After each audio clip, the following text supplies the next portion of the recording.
banjir di Pantai Timur, lebih 26,000 penduduk dipindahkan. Bantuan udara ke Kelantan disegerakan.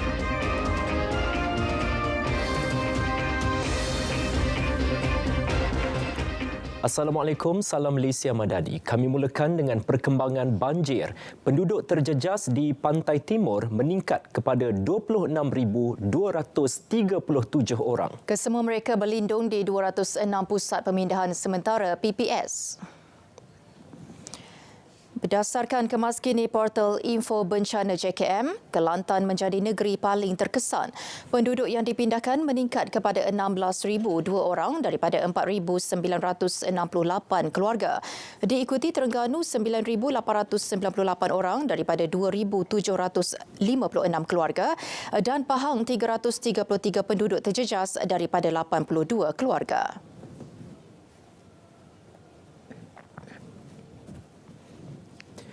Di Kelantan, 8 jajahan terjejas banjir setakat pukul 7 malam. Dan untuk perinciannya, kita bersama Amirul Hafiz Rosli di Pasir Mas, lokasi paling teruk terjejas. Baik Amirul, bagaimana keadaan cuaca di sana dan paras banjir di Pasir Mas adakah semakin meningkat?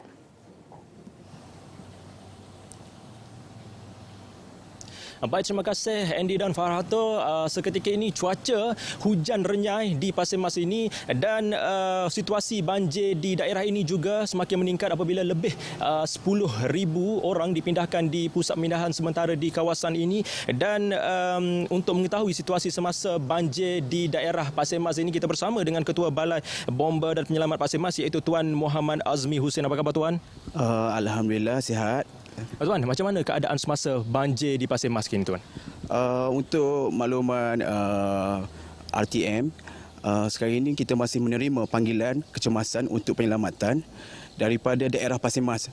Untuk sehingga kini penyelamatan daripada Balai Bomba dan Penyelamat Pasir Mas sendiri, kita telah memindahkan hampir 400 orang, iaitu melebihi 50 keluarga lah ke pusat pemindahan yang telah disediakan. Okey, melihat kepada situasi banjir di Pasir Mas ini dan ada di Rantau Panjang ada sudah menelan orang, dan macam mana nasihat Tuan kepada penduduk-penduduk yang berada di kawasan-kawasan rendah supaya tidak menjadikan banjir ini pesta air Tuan? Bagi pihak Jabatan Bomba selalu menasihati orang awam supaya keadaan banjir jangan dijadikan sebagai pesta.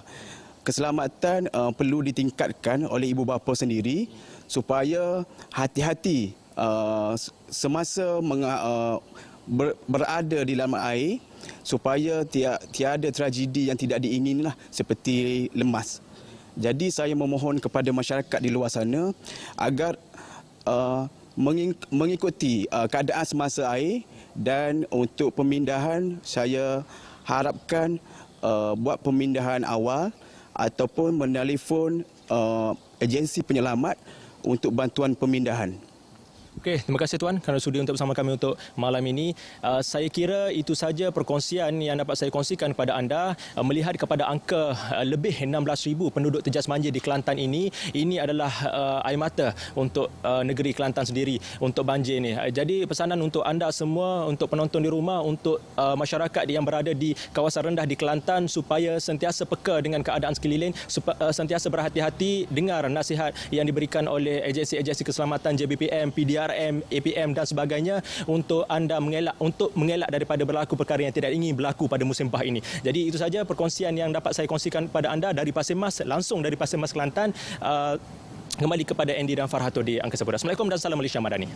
Baik, dari Kelantan, terima kasih Amirul Hafiz. Dan seterusnya di Terengganu pula, jumlah penduduk terjejas sedikit berkurangan. Ya, kita akan bersama dengan Siti Jamilah Hanim Jamil menerusi talian sekarang ini untuk berkongsi perkembangan semasa banjir di Terengganu. Jamilah, silakan. Ya, Andy. Ya, Okey, silakan. Andy dan Farhatul, kalau saya boleh kongsikan setakat 8 malam tadi, penduduk jas banjir sedikit berkurangan sebenarnya kepada 10,103 di 118 PPS, dan sebenarnya 8 daerah di Terengganu telah mula dilanda banjir, dan di Kuala Terengganu 1 PPS yang baru saja dibuka iaitu di SK Atas Tol di Kuala Terengganu.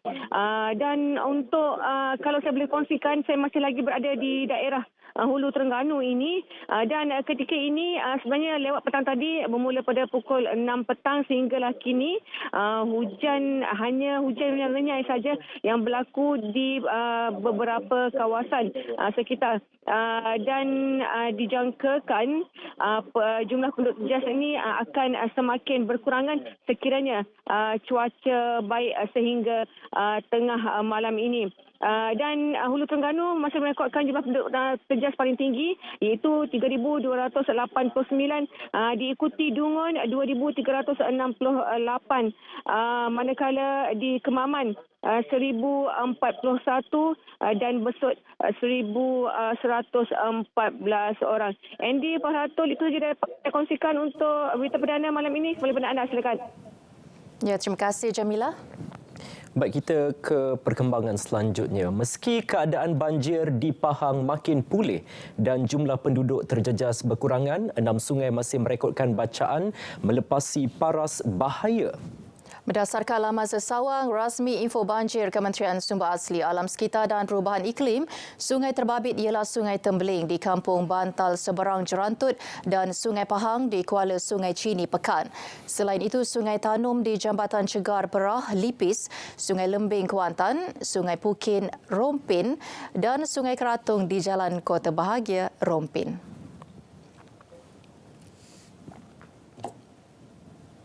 Saudara, 3 helikopter disediakan untuk membantu operasi menyelamat penduduk terjejas banjir di Pantai Timur. Ketua Pengarah JBPM, Datuk Seri Abdul Wahab Mat Yassin berkata, sebuah helikopter telah tiba di Bacok, Kelantan tengah hari tadi, manakala 2 lagi berada dalam keadaan siap siaga dan akan dikerahkan ke Terengganu jika situasi memerlukan. Jelas beliau, aset berkenaan akan digunakan untuk membawa pesakit mendapatkan rawatan di hospital selain menghantar bekalan makanan. Jabatan Bomba telah memberi perhatian serius di mana kita telah menghantar aset-aset tambahan ke Pantai Timur, dan hari ini juga kita telah pun menghantar pesawat udara ke Kelantan bagi membolehkan tugasan operasi menyelamat dan juga pengantaran makanan serta tinjauan udara dilaksanakan di sebelah Pantai Timur ini. Beliau menyatakannya kepada pemberita selepas Majlis Penghargaan Wira Merah Bomba di Ibu Negara.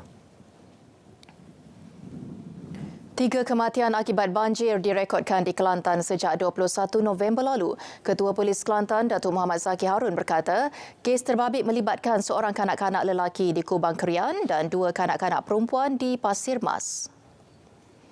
Jelas beliau, 4 lagi kematian melibatkan mangsa mati lemas dan mati mengejut bukan akibat banjir. Datuk Muhammad Zaki turut menasihatkan orang ramai agar cakna mengenai keselamatan anak-anak yang bermain air tanpa pengawasan serta sentiasa waspada dan patuh pada arahan dan panduan dikeluarkan pihak berkuasa. Orang ramai juga diingatkan tidak ke tempat banjir dan berpesta kerana boleh undang risiko kemalangan.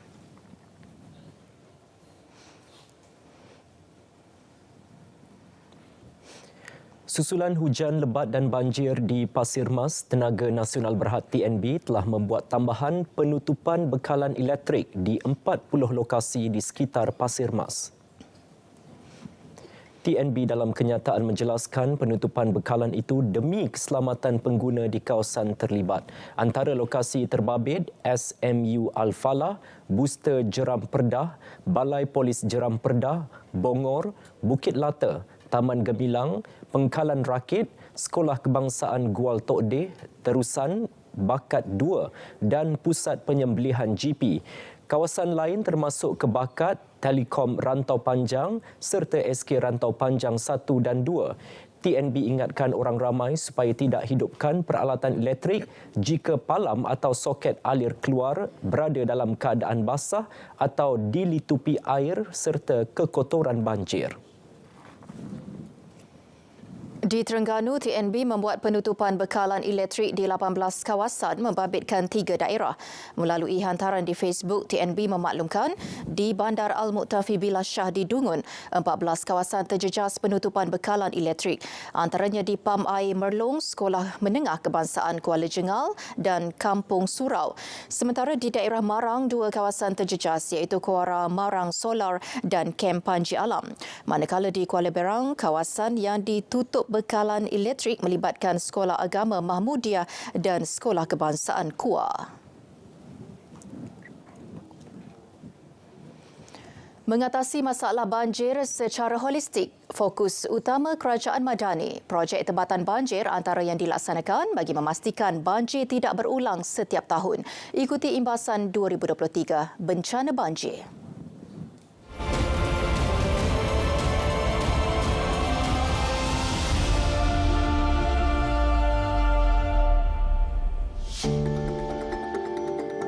Gelombang pertama banjir pada Januari dan Februari menjejaskan 3 negeri, Johor, Pahang dan Sabah. Di Johor, lebih 4,000 penduduk terjejas melibatkan 3 daerah, Segamat, Kluang dan Kota Tinggi. Paling ramai di daerah Segamat dengan 1,872 orang dipindahkan ke 6 PPS. Paras air di 3 sungai utama iaitu Sungai Muar, Sungai Kahang dan Sungai Endau melepasi paras bahaya mengakibatkan situasi banjir kian memburuk. Susulan itu, anggota dari Batalion ke-10 Regimen Askar Melayu Diraja serta aset ketenteraan diatur gerak ke lokasi terjejas bagi mempercepat proses pemindahan penduduk selain mengagihkan bantuan keperluan asas. Di Pahang, pada Januari, lebih 5,000 penduduk terjejas banjir di 6 daerah, Rompin, Kuantan, Pekan, Bera, Jerantut dan Raub. Manakala pada Februari, banjir di daerah Kuantan dan Pekan merekodkan 4,879 penduduk dipindahkan akibat banjir. Sabah turut berdepan banjir terburuk. Lebih 8,000 penduduk terjejas melibatkan 5 daerah, Kota Marudu, Paitan, Pitas, Kudat dan Lahad Datu.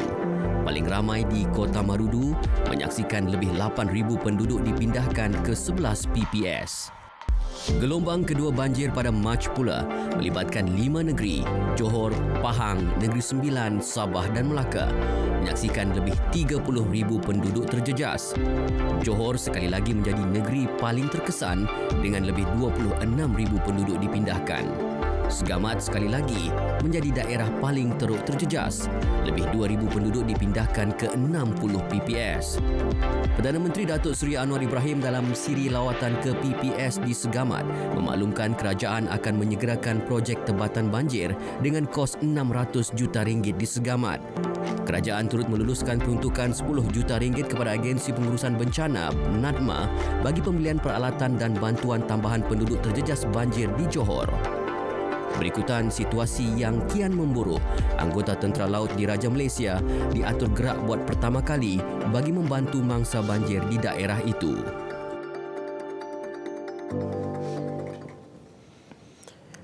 Pusat Kawalan Bencana Negara mengeluarkan amaran hujan berterusan tahap waspada di 3 negeri yang melibatkan Terengganu, Kelantan dan Johor.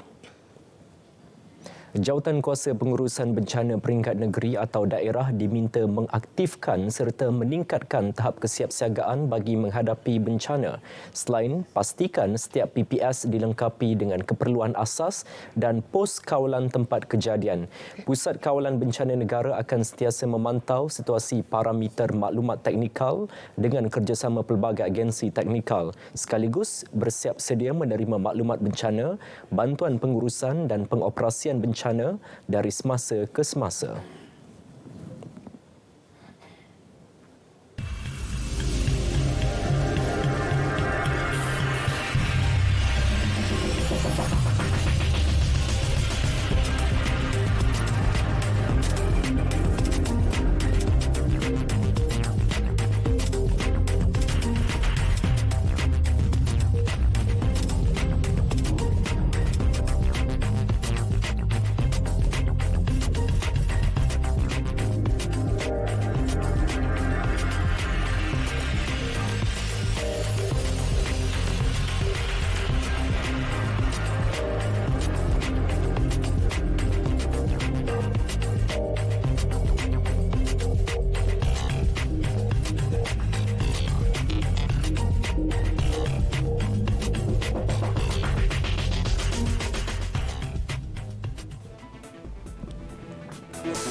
bertemu kembali.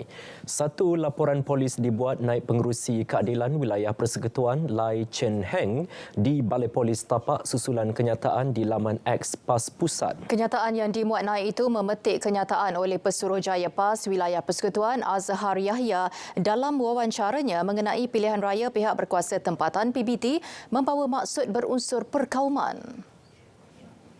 Menurut Lai Chen Heng, meskipun ia disebut di satu wawancara, namun kata-katanya jelas mempunyai kecenderungan untuk melaga-lagakan hubungan antara masyarakat pelbagai kaum.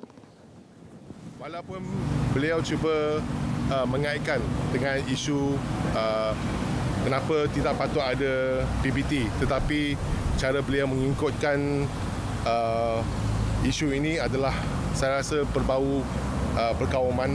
Kalau mengikut kata-kata daripada beberapa ahli politik sebenarnya ini, kita telah mencapaikan satu cara penyelesaian. Kita telah mendapatkan satu cara alternatif, untuk menjalankan sesuatu yang lebih kurang sama dengan tuntutan pilihan raya PBT ini. Tetapi untuk memenangi argumen ini tidak patut menggunakan perkataan etnik, latar belakang ataupun agama. Bertarikh 25 Disember, laman X PAS Pusat telah melakukan satu hantaran dengan kenyataan mengenai pilihan raya PBT membawa kebimbangan akan berlaku monopoli kaum selain Melayu dalam menguasai kerusi PBT di Kuala Lumpur. Lai Chen Heng berharap pihak berkuasa menyiasat kenyataan tersebut.